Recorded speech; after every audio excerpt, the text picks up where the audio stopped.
Bien. Eh bien, merci d'être là, les amoureux du football.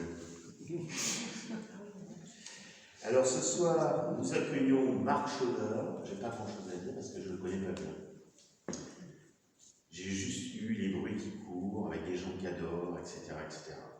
Donc on l'accueille à la salle Léon XIII. On remercie le fait d'accueillir les mercredis de la poésie, une fois par mois. Donc, monsieur a été professeur de philosophie. Il a été lauréat d'un DEA et d'un CAPES de philosophie. Il est écrivain, il a été journaliste. Il fait aussi aujourd'hui de la traduction. Il est traducteur indépendant et adaptateur. Alors, je ne sais pas ce que c'est. Qui a écrit ça? Ah, c'est pas toi qui l'as écrit, d'accord. Ok. Et donc, je vais citer deux de ses ouvrages, mais il y en a d'autres. Le Valet Noir, aux éditions Alleville-Verlogue. Une lectrice ici présente a dit qu'il était formidable, mais pour ceux qui n'ont pas encore craqué, il vous attend encore à la fin de la soirée. Un instant dans le Gai Savoir alsacien, au même éditeur. Voilà, un petit clin d'œil, quand même, ça je peux le dire. Ok, eh bien, je laisse la place à Marc Schauder.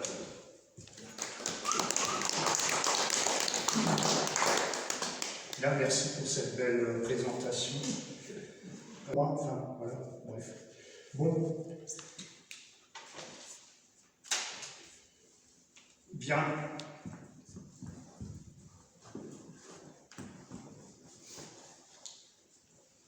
Naître. Le seul véritable voyage, le seul bain de jouvence, ce ne serait pas d'aller vers de nouveaux paysages, mais d'avoir d'autres yeux. Celui qui a dit ça, c'est Marcel Proust, vous voyez là. Il naît de l'argile dans l'argile, poupée de Leuce, en son sein, un enfant, un tout petit enfant. Il sonne comme le battant d'une cloche dans sa robe évasée, et il surgit avec fracas, il naît. À l'intérieur de la coque friable, un enfant, et à l'intérieur de l'enfant, un mot. Un mot, une phrase, comme nous naissons, nous sommes un mot ou une phrase. C'est avec un mot qu'il naît, là, dans le tissu de son être, corps et âme. Un esprit agrippe sa mère quand elle passe. Avant cela, avant ce saut dans le monde et dans l'enfant, ce saut qui fracture l'œuf de glaive dure, la poupée de Leuce, il vivait, il attendait sous terre cet esprit, dans le monde de l'en-dessous. Et puis, l'esprit bondit, il entre en elle, dans la mer. Cet esprit, c'est un rêve, une image, un rêve. C'est un clin d'œil éternel du temps du rêve. Une image de cet endroit où la mer passait. Rêve et réalité à la fois. Cet endroit, c'est la cathédrale. Cet endroit, c'est l'orphelinat. Trace de son passage et nid, pour le souvenir, pour la trace. Le temps du rêve demeure, il vit encore et il emporte en lui le logis. Orphelinat séculaire et cathédrale. La mère donne un mot à son enfant d'argile, et même c'est un vers, ce mot, un vers à chanter. L'enfant d'argile porte en lui ce vers et ce rêve et ces reflets de l'orphelinat. Et ce vers, le sien, que personne d'autre que lui ne dirait, ne serait, ce vers qu'il porte en ses fibres, nul ne le connaît. C'est aussi comme cela que plus tard, dans nos années là, un voyant a dit « Chacun d'entre nous est une phrase, une seule phrase. Ma phrase, se demande l'enfant, quelle est-elle? La mienne, à moi, qui l'écris, la voilà peut-être, et je poursuis cet enfant comme une luciole qui s'éteint. La voilà. J'ai passé ma vie à m'effacer comme mon père et comme ma mère. J'ai construit, et on me l'a détruit. J'ai construit des châteaux dans les nuages, des maisons de coucou dans les nuées. Une montagne de souvenirs s'est amassée là, dans la ville, et j'y bute à chacun de mes pas. J'ai sabré pour un pays virtuel, un pays possible, mais un pays, ce sont aussi des hommes, et les hommes étaient invisibles. Et sous ma phrase, une autre phrase, la vraie, la voilà. Je me suis dressé et j'ai disparu puisqu'on m'a effacé. Mon nom, alors, mon vrai nom, celui qui se tisse avec mon âme et avec ma chair même, quel est-il ce nom ?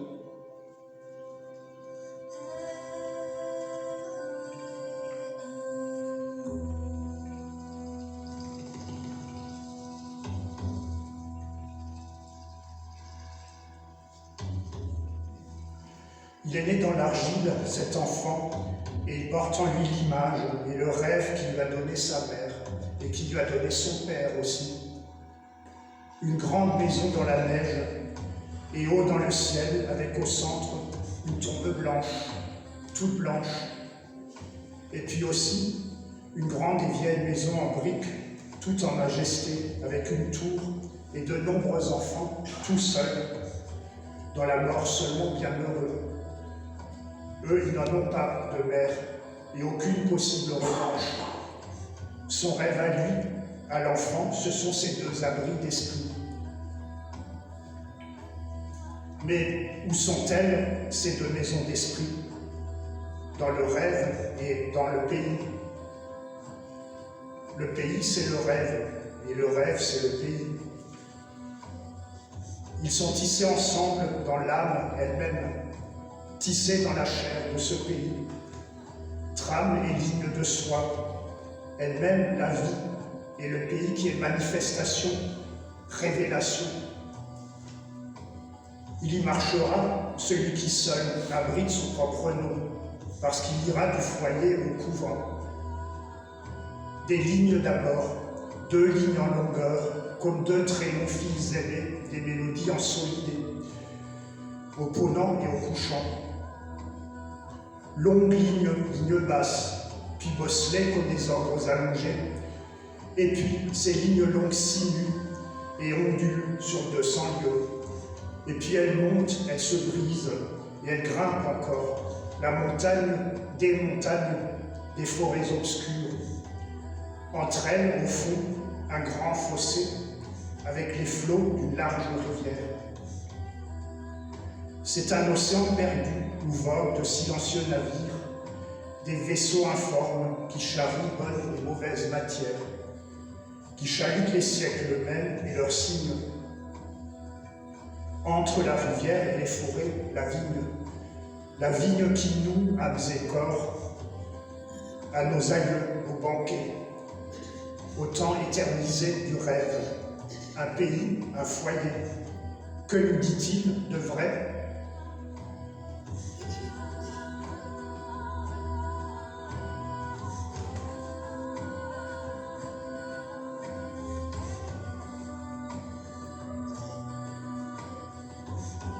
L'enfant du Leus naît en même temps que le rêve qu'il portait.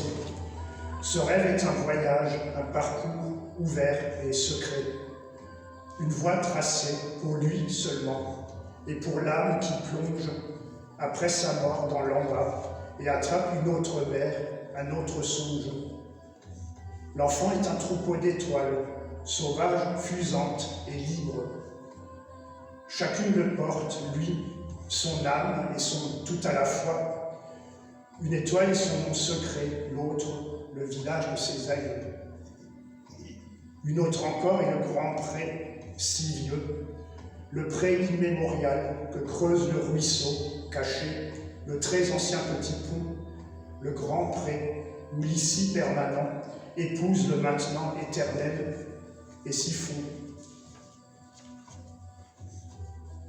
Une autre étoile de sa constellation est, au sud, la ville, le nid séculaire des siens, sans commencement et sans fin, et le ciel, et les chevaux, et le moulin, les vieilles poutres agencées qui sentent fort l'été, et les libellules qui l'enlacent, tantes et grands-pères et villageois aimés, au-delà du temps et au-dessus de la terre.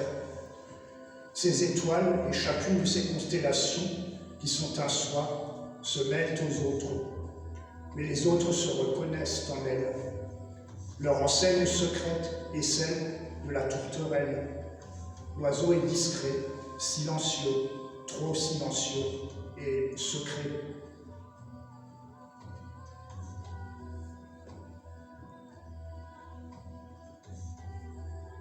L'enfant a appris de ses parents le silence et l'attention, comme le lévrier qui chasse, l'arrêt devant les images de ce monde et devant ses êtres. Un jour, la lumière s'est faite, quand tout seul, il a vu. Il a vu l'orphelinat séculaire et ses enfants seuls, entre les briques, sang et ocre. Des enfants qui pleurent, qui vivent dans ce monde d'hier. Un château allemand que l'enfant parcourt de la cave au grenier, jusqu'à la tour qui domine le bas de la ville. Avec eux, l'enfant apprend qu'ici le monde était différent, que sa résonance est grave, qu'il est bien mieux empli que ce qu'il sentait jusque-là, et que le sien est né sur cette ancienne gravière, d'une fontaine et d'une profonde cave. Cette maison, ces enfants, ce sont des orphelins. Des orphelins, Orphée est donc leur ancêtre et leur frère. Ils chantent dans le noir, ils chantent la solitude et la nuit. Solitude ensemble et nuit ensemble dans les pleurs. À chanter et à pleurer la chute sous cette sombre pluie. L'enfant voit ici l'indice de la vie et l'indice de la peur. Et puis, l'indice de l'effacement, celui même de tout son peuple. Que chantent les orphelins quand ils ne murmurent pas l'hymne secret, cet hymne qui est tramé avec leur corps même, non comme l'hymne d'Orphée.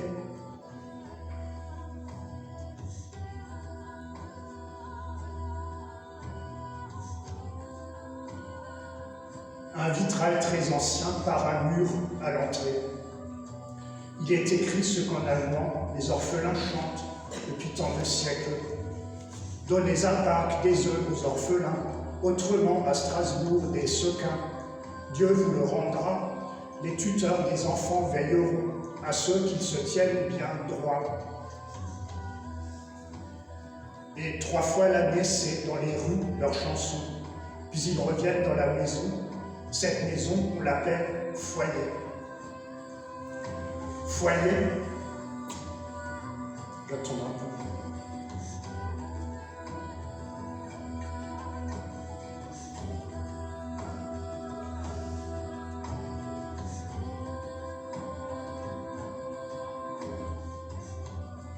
Foyer, l'enfant voit maintenant le grand poêle de faïence.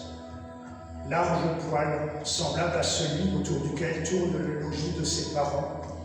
Mais lui, il est beaucoup plus grand, il est immense, et il s'enracine dans la cave, qui elle-même touche au profond de la gravière auprès du lac des âmes. Elle-même laisse sourdre comme un fantôme dans un vieux port, la nappe d'eau qui est notre vie, sans laquelle nous porterions la mort. Et l'enfant descend à la cave pour y tremper ses doigts dans l'eau qui affleure, et il remonte les grands escaliers jusqu'au poêle pour s'y chauffer, pour y rester assis avec ses amis qui égrènent la complainte noire et veloutée d'Orphée.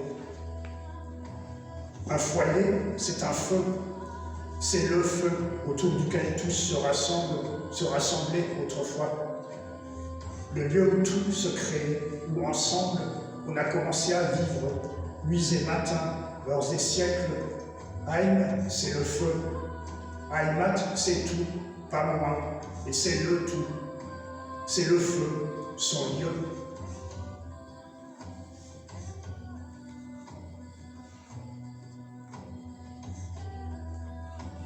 Chacun de nous est une constellation, et chacun porte en soi son image, qui est son nom. Notre constellation, elle rallie un peu celle des autres. L'enfant a sa constellation. En elle, surtout, l'étoile du foyer, celle de l'âme blanche morte. Autour d'elle, le tissu de son corps, qui est aussi le tissu de son pays. Les lignes de son lin, de son sang, cette mélodie presque figée et les lignes de la plaine. Il faut qu'il marche dans son rêve, dans son pays, sur ces lignes étirées et puis brisées. Et plus haut, toujours plus en forme de roi assoupi, en même temps que la vieille scène d'avant le crucifié.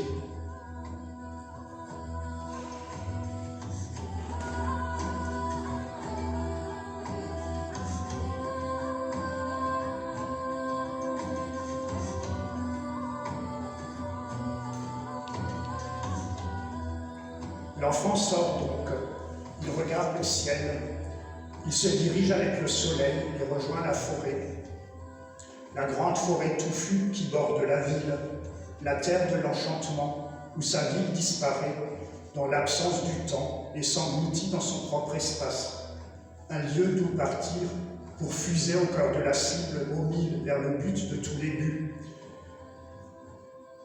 Une rivière traverse la forêt. On l'appelle la Torse, étroite, limpide et pleine de soubresauts en large et de brisures en travers. L'enfant, le visage en feu, prépare une canne, il ne sait pourquoi, avec au bout une baie. C'est l'été, il la lance dans le courant, il attrape un carassin, il le jette dans l'air de la rive, dans les prênes. Un éblouissement encore. L'enfant est sûr que son nom, il le trouvera dans le cœur du poisson. Mais le poisson s'enfuit, c'est une fille sans habit, à la longue chevelure rousse. Il part à ses trousses. Il n'aura vu que ses cheveux et ses pieds écaillés, étincelants. Mais il jure qu'il la poursuivra toute sa vie. Il est sûr que son vrai nom, la fille le porte dans son giron. Cette rivière montant, il la fixe. Il observe ses courbes, ses coudes qui retiennent algues et gravillons. L'enfant reste longtemps là. Et puis, un rayon illumine son esprit. Là, c'est le ruisseau d'or. Il sait comment il sait que ce ruisseau monte au cœur de la ville, devant la cathédrale rose. Il jaillit au fossé d'or, et puis il coule ici, loin, jusqu'ici et plus encore en bas. Il se jette dans le fleuve, dans ses ressacs. Des orpailleurs, autrefois, y puisaient l'or. Ils construisaient des cabanes, alors, il y a très longtemps, de jadis à la guerre. Les loups, parfois, les attaquaient. Quand ils revenaient, c'était en maillot, faméliques et choses trouées, avec parfois des miettes d'or dans leur bissac. En plein cœur de cette forêt que l'enfant traverse et qu'il vénère.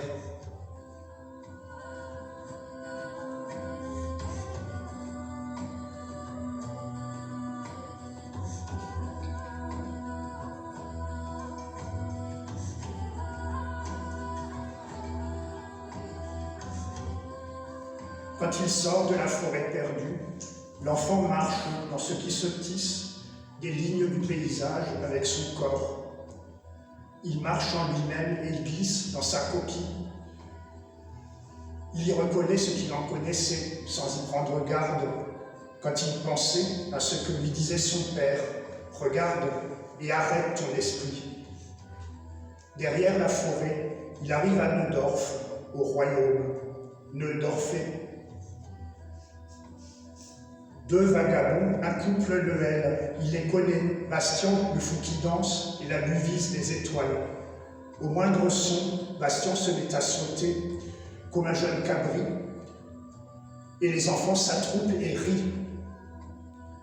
La Luvise des étoiles soigne sa fiole de gnôle comme un nouveau-né. Elle l'emmène partout dans son landau. De la ville, elle connaît tous les animaux, et elle connaît les étoiles. Elle sait que les étoiles pensent, elle sait sentir leur puissance, elle les contemple sans dormir chaque nuit. Et elle se laisse pénétrer par leurs rayons. depuis son enfance et même avant. Elle lui parle en riant. Parfois, la nuit se fâche, elle leur tire la langue. Et certaines nuits, les étoiles tombent, explosent comme des bombes. Alors, elle les recueille dans son tablier.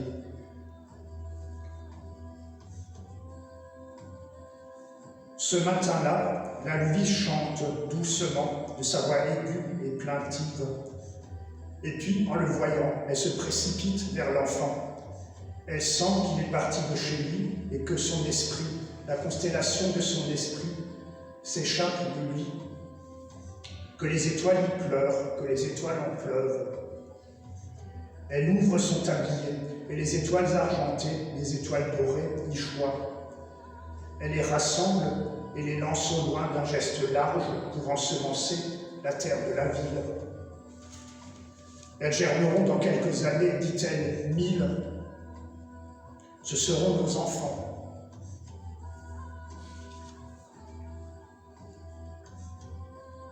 Et beaucoup de ces larmes d'étoiles sont tombées loin dans le lac souterrain, là où naissent les nourrissons graciles, à l'âme plus ancienne que celle de l'enfant qui est d'argile. Il marche et il arrive devant la cathédrale. Il s'arrête, une main rose lui montre que c'est possible.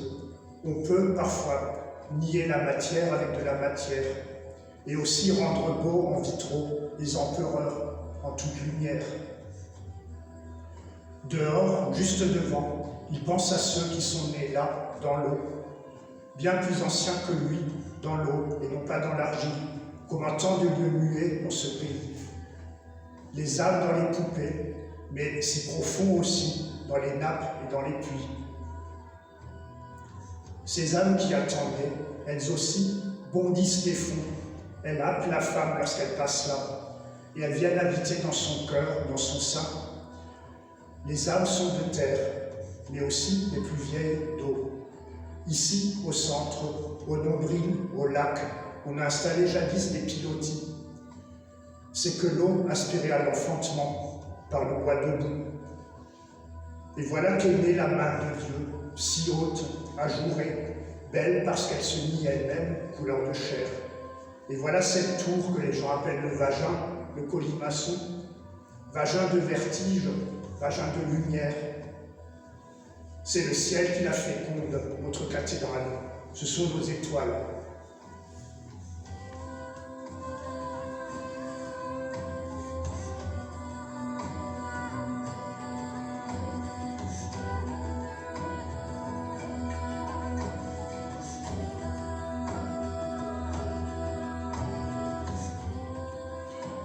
Et puis, l'enfant qui marche en soi parvient à 20 lieues devant la colline sur laquelle se dresse la tour aux cloches. D'un rose aveuglant comme le paradis, comme tout le pays, son pays rose sur lequel le soleil tourne et passe son archer et écrit. La tour est si vieille que tous ses ancêtres l'ont gravie. Au sommet, ils y distinguaient, eux aussi, toute la plaine sacrée et ses buttes ravies. Comme une obsession, l'enfant voit ce mont radieux encore, celui qu'il porte en lui, qui est partout. À cette heure, il comprend que son pays se ferme et pivote sur une aile de 3 verrous. Et le 4e, à ce moment, il l'oublie, mais il s'en souviendra. Cathédrale, Dieu le Père, Mont Saint-Odile, haut comme un cantique, des verrous, des pivots, des sommets, des têtes sur notre corps antique, une pyramide installée sur nos têtes. Mais dans cette corne d'abondance, bien plus, bien davantage. Chacun rêve et rayonne, une image, un puits, insondable où se reconnaître, et à la fin, se connaître un peu plus à chaque instant où l'œil vraiment transperce les flots et scrute le fond noir au-delà du rivage.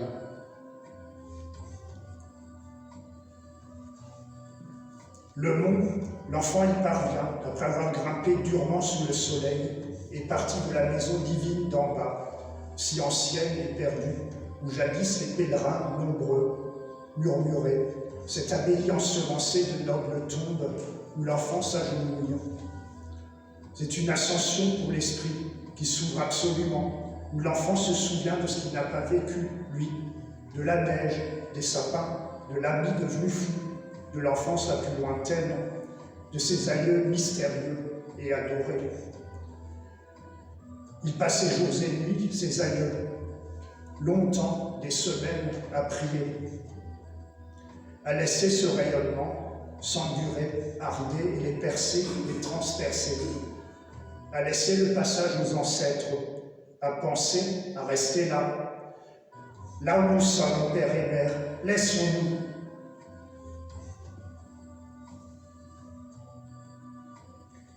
Il s'asseyait comme l'enfant, aujourd'hui, sous le tilleul, et il laissait l'éternité les traverser. Personne n'avait le droit alors de dire que l'éternel n'est pas l'éternité. Il fallait bien que l'immémorial, que le permanent prenne figure. Ils étaient encore des gens de la figure, tandis que l'enfant ne sait pas, il saura.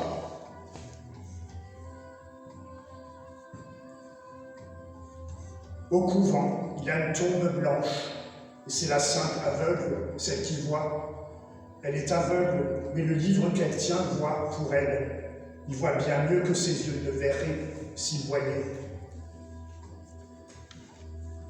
L'enfant s'assied devant la tombe, et lui, il voit une femme, celle que plus tard elle aimera son âme. Elle est assise là contre lui, et elle pleure. Il sent une larme qui tombe sur sa main. Elle pleure la mort et le néant et sa mère. Elle pleure leur amour à venir, son abîme.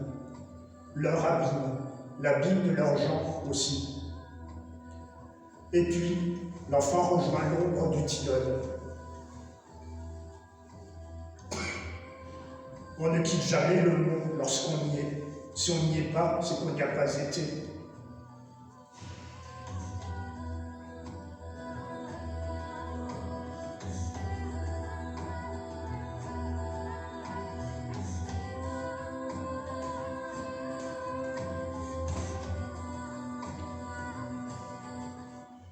Un mur antique entoure le mont et le couvent sacré. L'enfant y promène en ellipse son âme. Elle y fait l'ellipse et la ronde. Silence absolu dans la forêt, c'est l'heure. Les sapins vibrent un peu, c'est vrai. Et puis, tout à coup, un immense vent de tempête qui siffle et pénètre têtes et rocs. Un vacarme violent, des aboiements qui déchirent les tympans. Comme un géant qui rugit, des cris d'animaux sauvages, et puis des hennissements. Un appel terrasse l'âme de l'enfant. Tata. Elle est comme anéantie. Voilà donc que la vieille histoire recommence. La vieille puissance qui balaye tout et emporte tout, la revoilà. Le grand chasseur dans le ciel mène sa course, chevaux, chiens et gibiers, vers en bas, vers la ville. Le mouvement de l'air et le sillage de l'ancien Dieu secouent l'âme de l'enfant, et rien ne calme cette agitation. Jamais plus, sans doute, elle ne sera sereine. Elle reste là, immobile, à distance du couvent qu'elle aperçoit à peine. Il y a en face cette muraille antique qui ne protège rien en réalité. Elle ne protège pas l'enceinte sacrée, ni les semences que fait germer le sépulcre dans ce ventre de terre.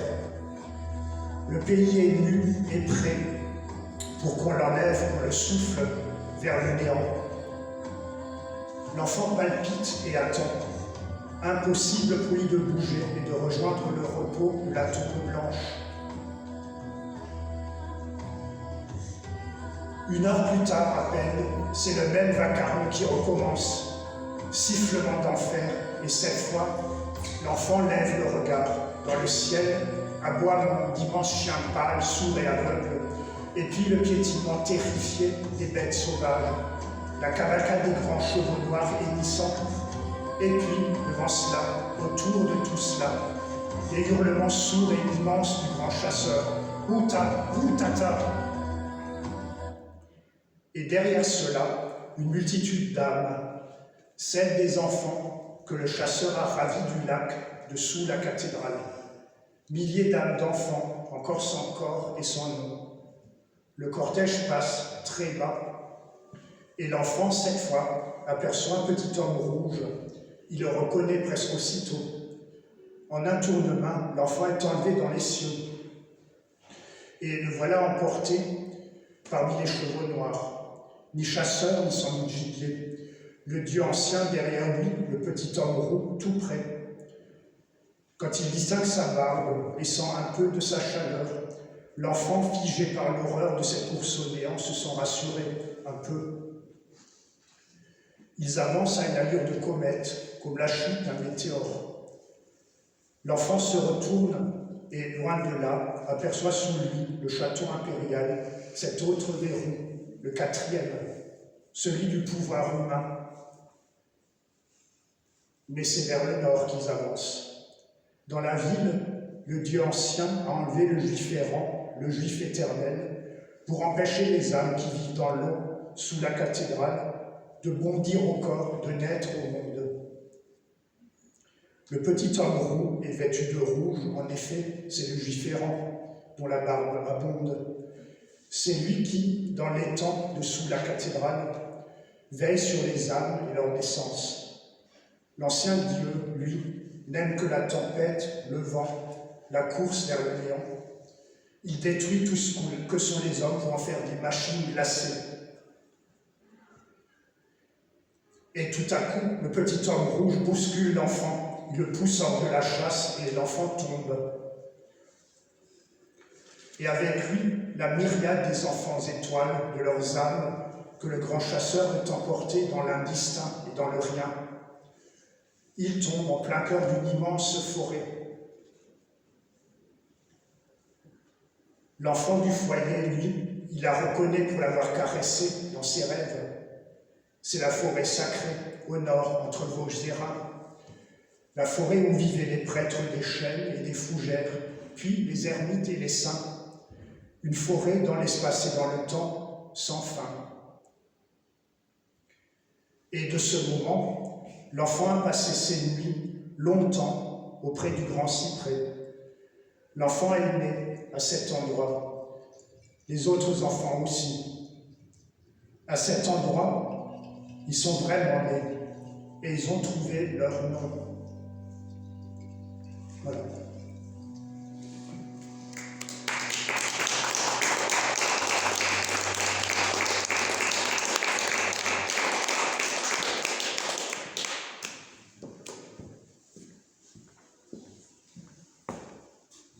Nous allons remercier Marc Schroeder de nous avoir permis de baigner dans ses mots et dans cette voix.